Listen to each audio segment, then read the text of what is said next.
Hello friend, শুভ সকাল। আজকে দিনটা ছিল বৃহস্পতিবার আর আজকে ছিল আমার জন্মদিন।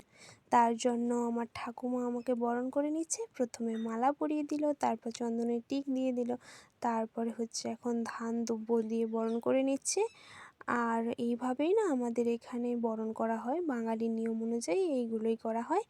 তো তারপর রাত্রিবেলাও একটা ছোটোখাটো করে আয়োজন করা হয়েছে। তার আগে বিকেলে আমরা একটু ঘুরতেও যাব, নদী ধারে প্ল্যান করেছি। তারপরে দেখো নদী ধার থেকে ঘুরেও চলে এসেছি।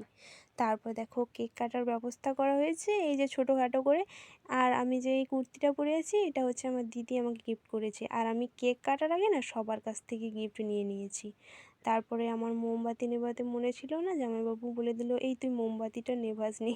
তারপর আমি মোমবাতিটাও নিভিয়ে দিলাম। তারপর এখন কেক কাটছি, কেক কেটে সবাইকে একে একে খাইয়ে দেব।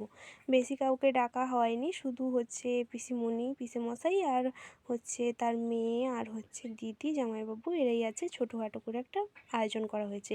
আর আমাদের বাড়িতে না 10 জন মেম্বার। তারপর দেখো জামাইবাবুকে কেক খাইয়ে দিলাম, তারপর দাদাকে কেক খাইয়ে দিলাম, তারপর পিসেমশাইকে খাইয়ে দিলাম। তারপর দেখো এই যে বাবা মা সবাই দাঁড়িয়ে আছে। তারপর সবাইকে কেক খাওয়ানো হয়ে যেতে ছোটোখাটো করে একটা মানে মজা হচ্ছে, জানোই তো। তারপর আমি এখন হচ্ছে সবার সঙ্গে ছবি তুলছি।